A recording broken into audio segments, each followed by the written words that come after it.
Thank you, Mr. Chairman, at maraming salamat sa ah, pagdinig nitong mga napakahalagang mga batas natin. Nag-file ako ng isang bill na nakasama po sa hearing natin today. Ito yung Senate Bill number 627, an act prohibiting the use of mobile devices and other electronic gadgets during class hours from kindergarten to senior high school in all public and private institutions. Um, Alam naman ho natin na marami pong kabutihan ang idinudulot po ng teknolohiya, mga cellphones, gadgets, laptops, iPads.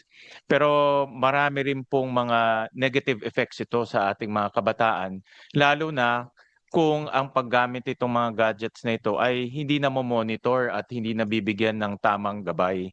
At kaakibat nitong mga gadgets na ito ay social media. Kaakibat nitong mga gadgets na ito ay yung mga games.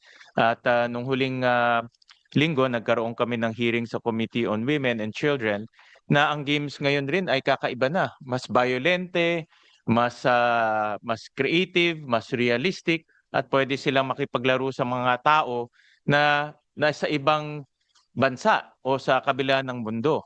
At nasabi ko tao dahil yung mga bata, pag nakikipag-usap sila dito sa games na ito, hindi naman nila alam kung ang kausap nila kasing edad nila o mas matanda na. So itong aking proposal, Mr. Chairman, is itong proposal ho natin ay ito ay tugma sa inyong sinabi, no, na protektahan ang ating mga kabataan, protektahan ang ating mga mag-aaral.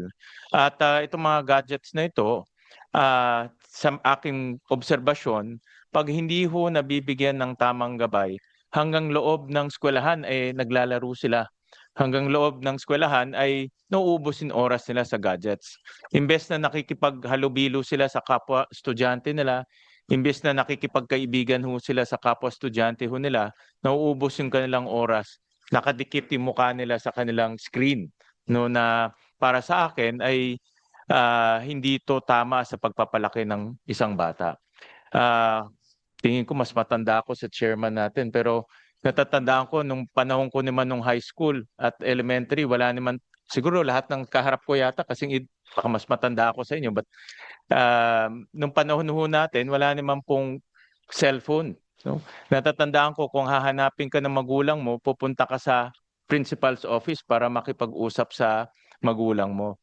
Pero ang punto ho dito, hindi lang yung pagbaband ng gadgets, kung hindi, pagbibigay ng mas maraming oras sa bata para makipagkaibigan, makipag-socialize,